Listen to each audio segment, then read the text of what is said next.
Bien, estábamos con la secuencia internacional y el día de hoy tenemos una entrevista importante. En nuestra entrevista de hoy vamos a hablar sobre el medio ambiente. Sobre todo hablaremos del histórico tratado internacional que firmó el Perú, que obviamente fortalece la democracia ambiental.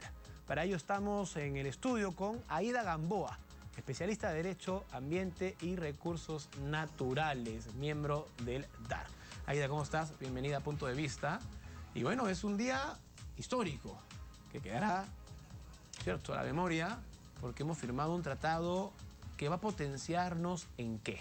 ¿Cómo estás? Bienvenida a Punto de Vista. Muchas gracias, Paco, por la invitación. Sí, soy Aida Gamboa, especialista de Derecho, Ambiente y Recursos Naturales DAR. Bueno, Perú ha firmado recientemente, como tú mencionas, este tratado, primer tratado ambiental en América Latina y el Caribe. Es un tratado principalmente de tres derechos fundamentales, ¿no?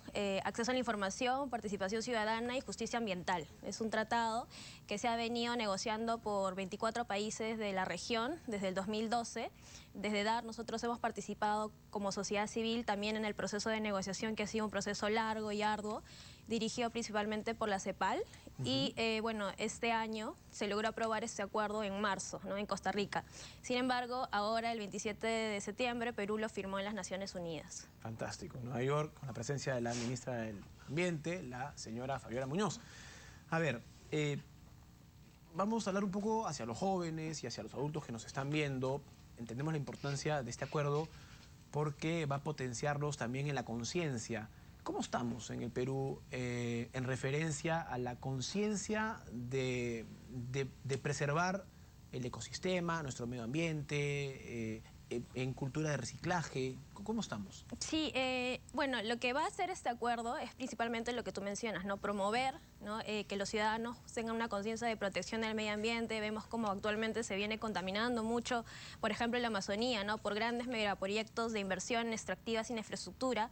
Y este acuerdo va a fortalecer a las instituciones públicas y también va a fortalecer las capacidades de los ciudadanos para proteger el medio ambiente, pero sobre todo para hacer efectivo esos derechos, ¿no?, de acceder a información sobre cómo preservar el medio ambiente, sobre los proyectos extractivos, sobre las instituciones públicas, en general sobre información ambiental. Asimismo, que los ciudadanos puedan participar activamente en todas las decisiones públicas en temas ambientales, ¿no?, en las tomas de decisiones que lleva, por ejemplo, el Ministerio del Ambiente, pero no solamente el Ministerio del Ambiente, sino todas las entidades públicas que están involucradas en la protección del medio ambiente. Asimismo, también quería mencionarte que hay un punto súper importante, ¿no?, que es, por ejemplo, la criminalización de los defensores ambientales, ¿no? Vemos cómo actualmente en América Latina se vienen criminalizando a aquellos que defienden el medio ambiente y el territorio. Hay muchos informes, ¿no?, desde Global Witness y otras instituciones internacionales que han indicado que, por ejemplo, el año pasado se han asesinado alrededor de 300 defensores ambientales en América Latina. Exacto. Y América Latina es justamente una de las regiones más peligrosas para el mundo. Entonces, ahorita nuestra región está en peligro y este acuerdo lo que va a hacer es proteger a estas personas también que defienden el medio ambiente, ¿no? ¿Cuánto fue el número que mencionaste? Alrededor de 300 personas. ¡Qué bárbaro! Bueno, tenemos emblemático a Chico Méndez, ¿no?, que una suerte de héroe que ha protegido la Amazonía brasilera con la vida también, ¿no? A ver, yo pensaba y yo veía, te cuento que soy bombero, y en la compañía tratamos de tener cultura responsable y tener espacios para poder contribuir con el reciclaje, con que los desechos orgánicos vayan en un mismo lugar, los plásticos en otros y tal. Yo te preguntaba por la educación. ¿Cómo estamos abajo? ¿Cómo están nuestros niños? ¿La conciencia que tienen es superior a la nuestra, a la del adulto? Bueno, definitivamente se necesita mucha conciencia y educación ambiental, ¿no? Ahora desde el Ministerio del Ambiente se viene haciendo diversas campañas y acciones.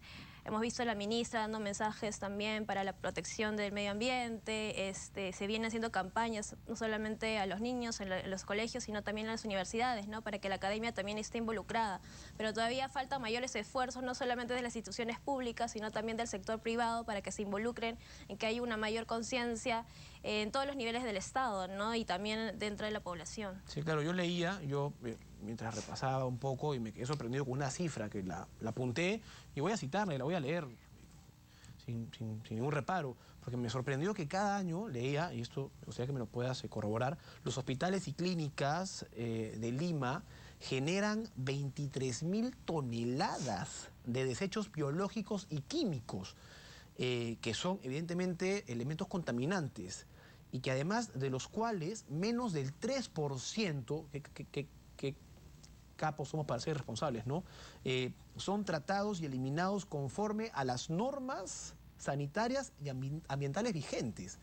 O sea, menos del 3% de estos desechos biológicos y químicos, que hablamos de 23.000 toneladas. Eso es un horror. Sí. Eso es un horror. Y esto se debe a que no existe una planta térmica de residuos hospitalarios en el Perú. ¿Esto es cierto? Bueno, como tú mencionas, ¿no? Un rol importante en estas actividades y en lo que tú mencionas, la contaminación de los desechos, lo tiene el organismo de fiscalización ambiental, el OEFA, ¿no? Que es el organismo que está encargado de fiscalizar justamente, ¿no? Que las empresas, el sector privado en general, la población, no contamine el medio ambiente. Y bueno, como tú mencionas, hay mucho por hacer en el país, ¿no? Y no solamente es una realidad que es acá en Lima, sino es a nivel nacional, ¿no? Vemos como, por ejemplo, en la Amazonía el año pasado han habido más de 6 derrames y en estos últimos años han habido múltiples derrames de petróleo, donde vienen afectando la vida de las poblaciones, principalmente los pueblos indígenas, ¿no? Entonces, ¿la minería ilegal? Y la minería ilegal, la tala ilegal, son actividades todavía que necesitan... que no están reguladas y que no están sancionadas. Bueno, ¿con la ley o sí lo están? Bueno, nosotros tenemos un marco normativo amplio, ¿no? De gestión ambiental, de regulación de las actividades mineras, petroleras, eléctricas, ¿no? Pero todavía se necesita que haya mayores esfuerzos, ¿no? De las instituciones públicas, y por eso es que este acuerdo, por ejemplo, va a ser un elemento principal, una herramienta principal para la fiscalización de estas actividades, ¿no? Yo creo que si este acuerdo puede ratificarse por el Congreso de la República, que es el siguiente paso que necesita dar el Perú, va a haber muchos esfuerzos para atacar estos elementos que tú mencionas, ¿no?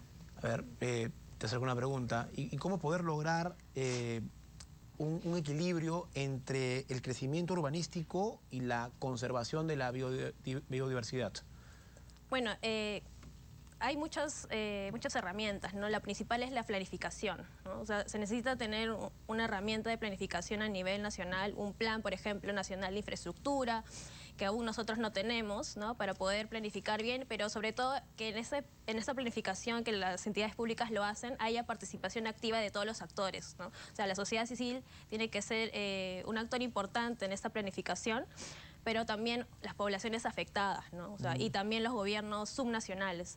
Desde DAR nosotros tenemos diversas propuestas para atacar estos problemas que tú mencionas, pero creemos que los actores principales es la población, ¿no? La población tiene que ser consciente y tiene que participar en esas tomas de decisiones públicas. Entonces es importante que se promuevan estos temas dentro del país, ¿no? ¿Qué tan lejos estamos como cultura país de un país desarrollado que tiene un plan de desarrollo y tiene una conciencia de población, de sociedad, hacia la preservación de su medio ambiente? ¿Qué tan lejos estamos? ¿Estamos a cuántos años de la excelencia?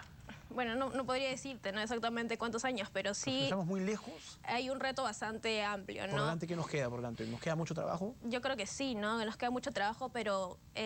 principalmente hay que cambiar la conciencia también de las autoridades públicas, ¿no? Porque las autoridades en este momento, bueno, y hace varios años se vienen impulsando muchas inversiones, pero no hay una conciencia, ¿no? De proteger el medio ambiente, de tener salvaguardas, ¿no? De respetar los derechos fundamentales, por ejemplo, la consulta previa, que es un tema pendiente dentro del país, ¿no? Entonces, yo creo que los ciudadanos y las instituciones públicas todavía necesitan tener mayor capacidades para justamente atacar estos problemas. ¿Y cómo podríamos lograr que la protección ambiental se pueda incluir en las decisiones del Ejecutivo, del Gobierno? Sí, justamente quería mencionarte un tema, ¿no? Por ejemplo, ahora vemos que se está discutiendo la modificación de la ley de hidrocarburos, ¿no? Que es un tema importante para el país. En esta discusión necesita haber participación, por ejemplo, de los pueblos indígenas, ¿no? Porque los proyectos extractivos se dan principalmente en la Amazonía y los pueblos indígenas son los mayores afectados por la contaminación petrolera. Entonces, si bien se necesitan mayores inversiones, pero esas inversiones tienen que ser sostenibles. Entonces, las entidades públicas y los funcionarios tienen que saber y conocer de que las poblaciones afectadas necesitan participar activamente, porque si no, no van a tener legitimidad. O sea, vemos cómo constantemente aumentan los conflictos sociales porque la población no participa y no conoce de los impactos de los proyectos. Entonces, si vamos a promover mayor inversión, pero que esta inversión sea sostenible y que se protejan los derechos humanos, ¿no? Sí, claro, fundamentalmente. A ver, yo tengo varias dudas, ¿no? Porque no siento que sea aún una cultura colectiva, ¿no?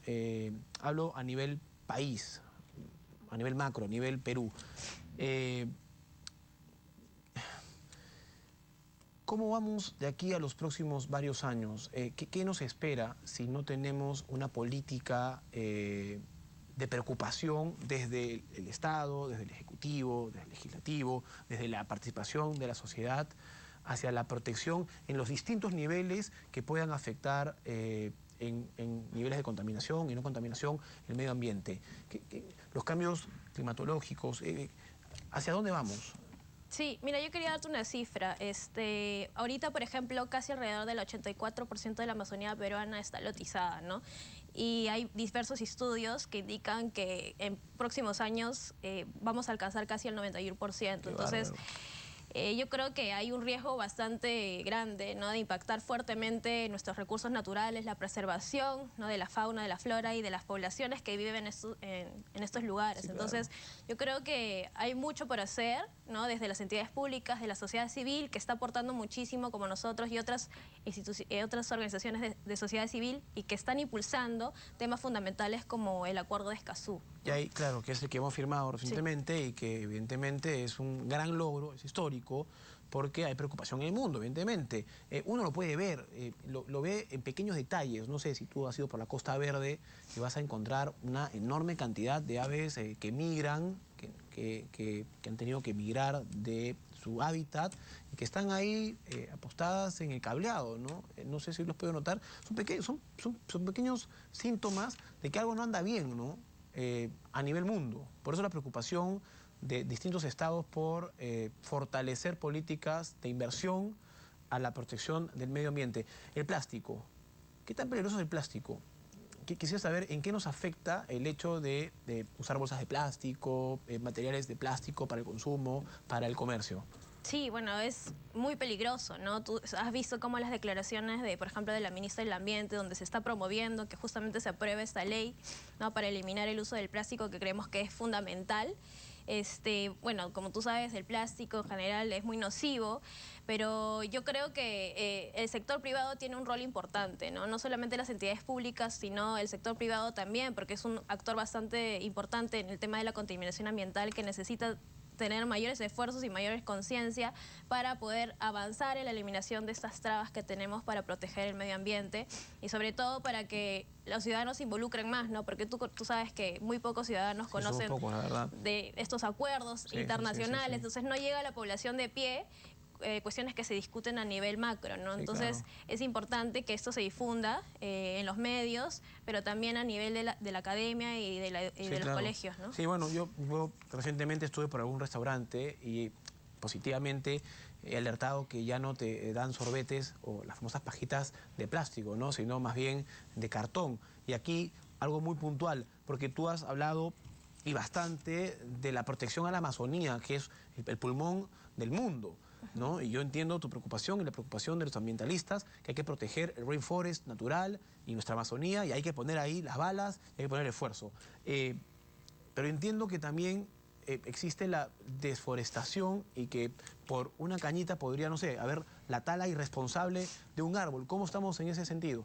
Con esto cerramos. Sí, bueno, sobre la tala ilegal, ¿no? Yo quería también vincularlo a este estado, porque justamente la tala ilegal, la minería ilegal, son dos actividades que son muy peligrosas para el país y que están, como tú dices, arrasando con muchas zonas de nuestro país. Pero justamente si las entidades públicas tienen la información sobre todo este tipo de actividades y que los ciudadanos puedan conocer esta información, se puede atacar estos problemas. Y este acuerdo va a ser un elemento principal para atacar estas actividades ilegales, ¿no? Es una estupenda noticia y, bueno, felicidades porque ustedes han impulsado desde el año 2012 que finalmente hayamos podido firmar este acuerdo. Gracias, Aida, por haber estado en Punto de Vista. Mil agradecido contigo y, bueno, a seguir luchando. Gracias. ¿No es cierto? Por nuestra vida y por la vida de nuestros hijos, nuestros nietos y de la humanidad. Muchas gracias. Fue Aida Gamboa con nosotros en Punto de Vista. Vamos a una pausa. No te muevas, que venimos con más todavía.